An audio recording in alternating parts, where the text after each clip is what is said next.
It is a beautiful day in Zamunda, but it's been hot as shit. The sun has been turned up, the audacity all the way up.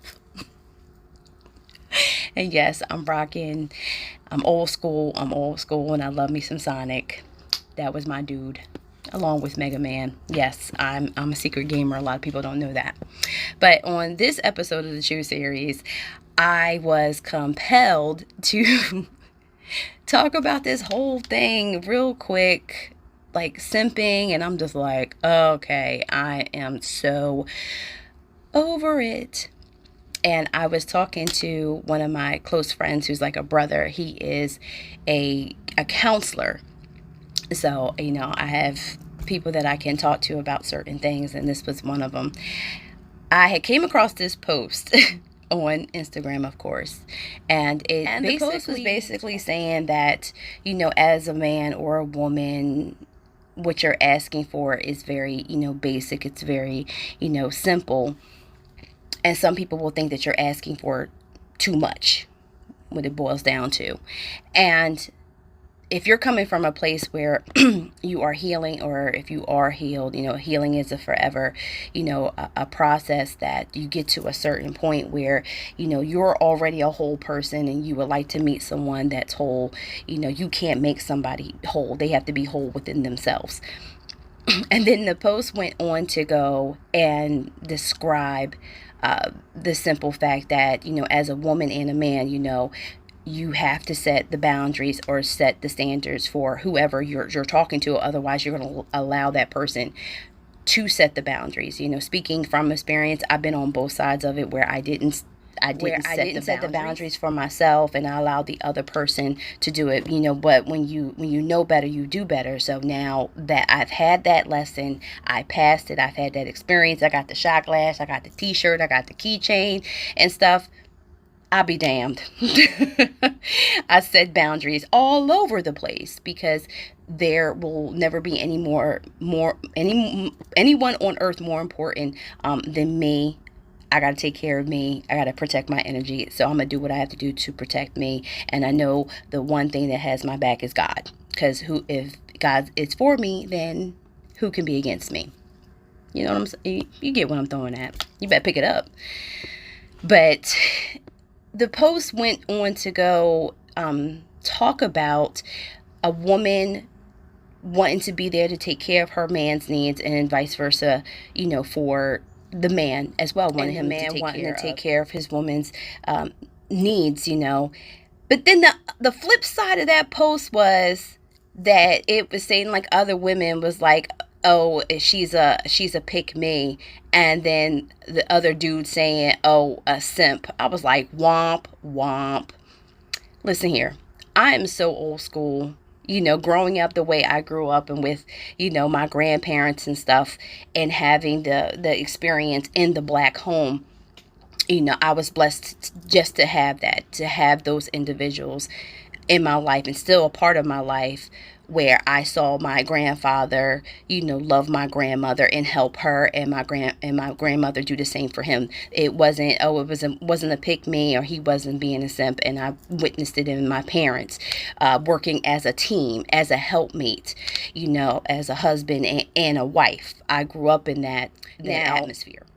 When I was having this discussion with my bro, who's the counselor and stuff, and he broke it down like just beautifully, that there's nothing wrong with simping. And I hate how society has made certain things popular or demoralizing when it comes to certain men and women and stuff like that, because let me tell you something. You have emotions, you have feelings for a reason, and to be able to express that is a blessing. Even to cry is a blessing, because I've said this in a previous recording, that there are not too many mammals on this planet with the ability to cry. Elephants cry, and humans, we cry. You may hear animals whimper, but to actually physically cry is a blessing. And some people have a disorder where they can't cry at all. You can only imagine what that is like.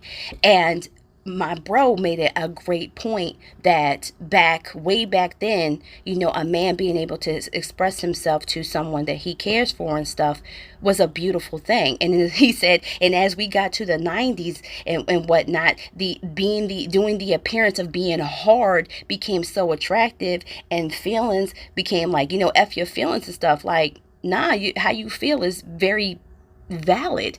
You can't go and base off what society wants you to do. That's a learned behavior, and that's a behavior that everybody that has been affected by that needs to take the time to be aware of it, to make that change. Because you can't go through life is hard as it is. That doesn't mean that you have to be harder to prove a point. You can be operating in both your divine feminine and divine masculine energies. Leave out the gender and look at the energy. A person that is balanced in their energy, they're able to operate in both capacities depending on what it is. Just speaking from my experience, I work full time and I own 2 businesses. So my work days pretty much Monday through Friday, I'm up between 12 to 16 hours.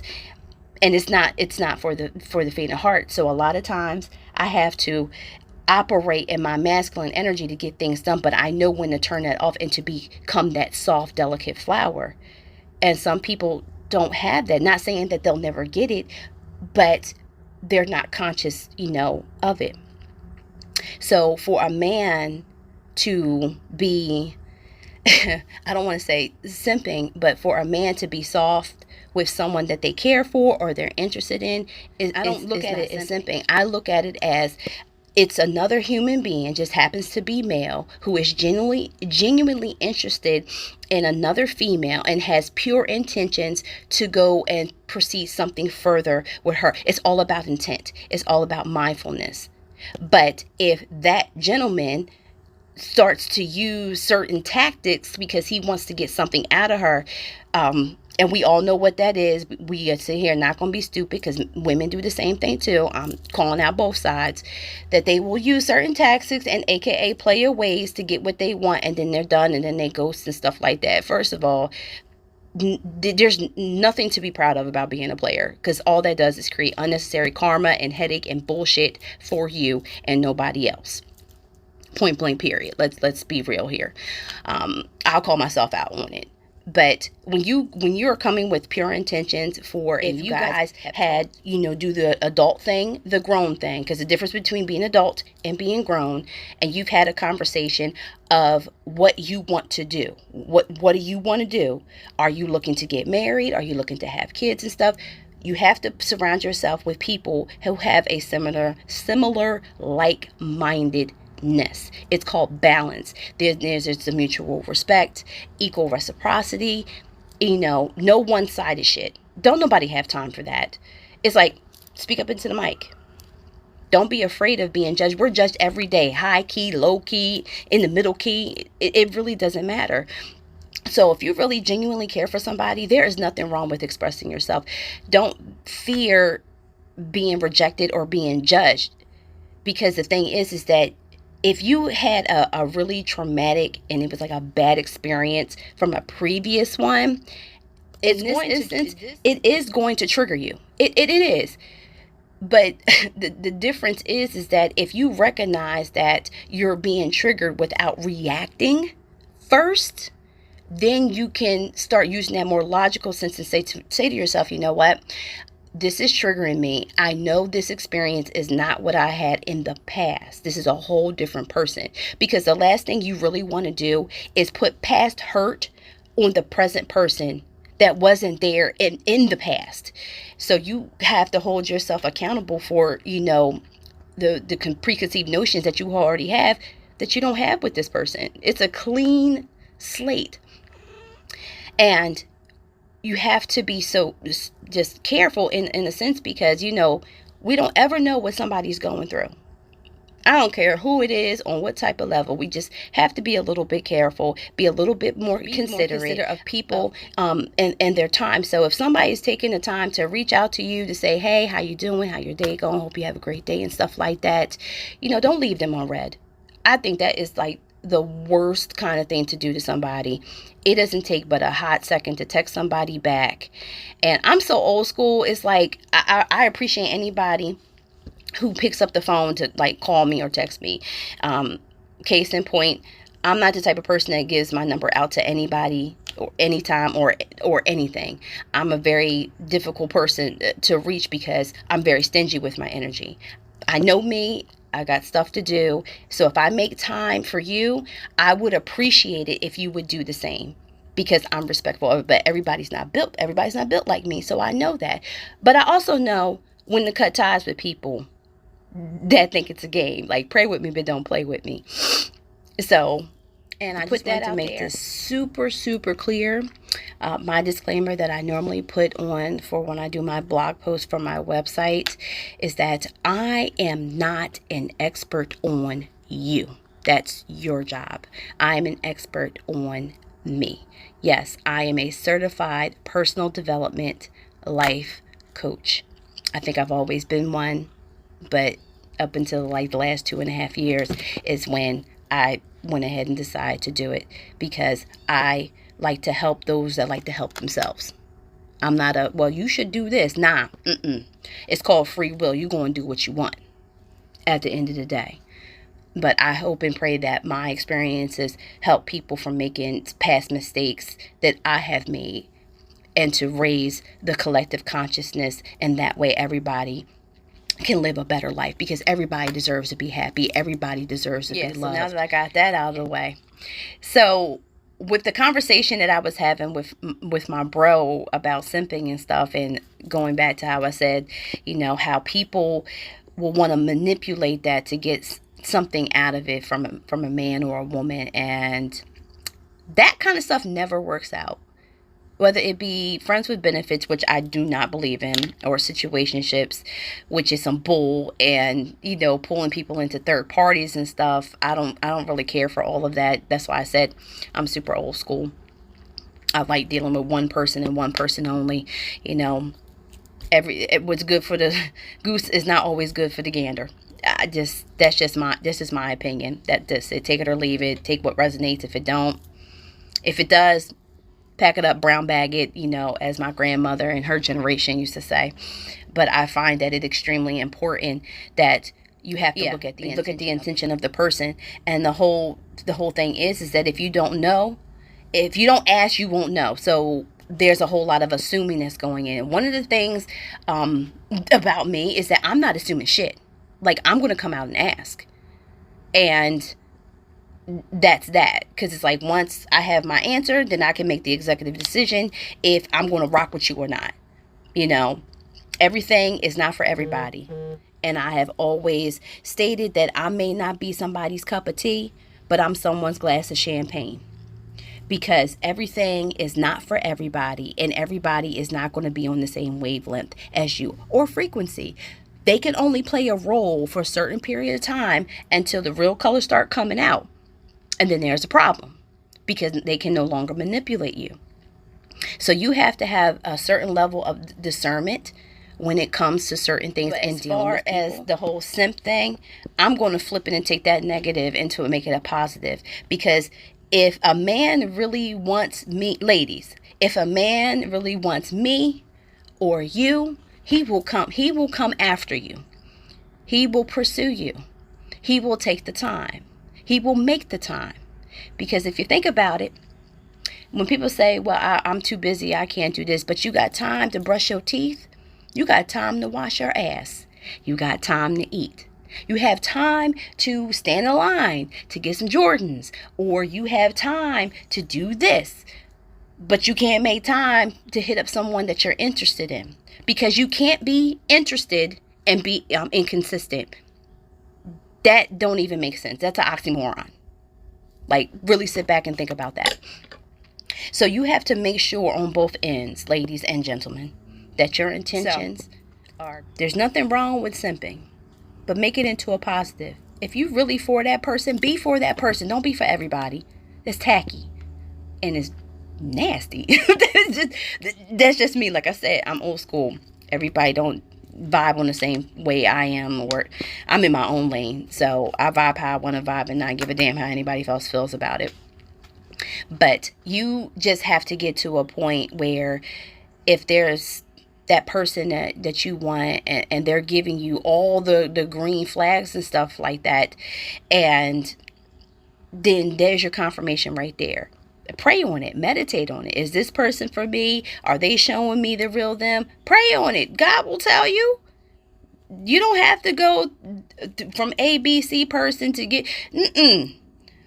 You are your own problem and your own solution. So you already have the answer. Stop looking for outside validation. Because when you have too many cooks in the kitchen and too many hands in the pot, then guess what? The food gonna be jacked up. And the fault's going to be yours because it's your kitchen. You get the deem who gets to come in there and cook food and stuff and cook your food. Like, come on. I'm a foodie. Everybody don't get to eat in my damn kitchen. Nope. Try again, muda suka. I'm joking. But just make sure that whoever you're deciding to deal with, that you have that in conversation about, okay, what are your goals, your aspirations, your intentions? What do you want to do? And if they don't give you a clear answer of what they want to do, then you gotta cut ties and stuff like that. Don't try to hold on to them or hold on to somebody else. Oh, they're good and stuff, but I'm not ready. But I'm gonna try and hold on. No, that's manipulation. Don't do that. So ladies, women, if there's someone that you're serious about and stuff, and it goes to, and you guys are on that same, and everything is mutual, go ahead and take care of your man. There's nothing wrong with it. And gentlemen, if there's someone that you're interested in, and I mean really interested in, and you see longevity, future wife, kids, partner in crime, and all that shit, go ahead and be soft for her. There ain't nothing wrong with that, because the world is hard enough. And the person that you're dealing with should not add to that hardness. They should be a part of the softness. Because we all deserve love. I'll say it again. God did not create us to live a hard life. We're here to learn. We are spiritual beings having a very human existence. So in order to find that balance, you need to take the time to spend time, quality time by yourself. Just because you're alone doesn't have to be a bad thing. I'm single like a damn Pringle. And as my friend George, or my best friend George, who has been happily married, and he was single for a long time, one of the things that he says, I'm single until I'm married. Point blank, period. And I appreciate him for that. I even had an ex tell me that marriage with the right person can be a beautiful thing. Okay? Sometimes we don't always get to choose the messenger, but the message is going to come through how it needs to come through. So, on that note, everybody have a great day on purposing your purpose. Show yourself grace and compassion, and to make sure you do something today that makes you happy. Not your mom, your dad, your sister, your mama, and your cousin too. Do something that makes you happy. Do something that you love. There's enough shit out there to like, but everything's not going to be for you to love. Do shit you love. And if you love somebody, you better tell them, because tomorrow is not promised. So, peace.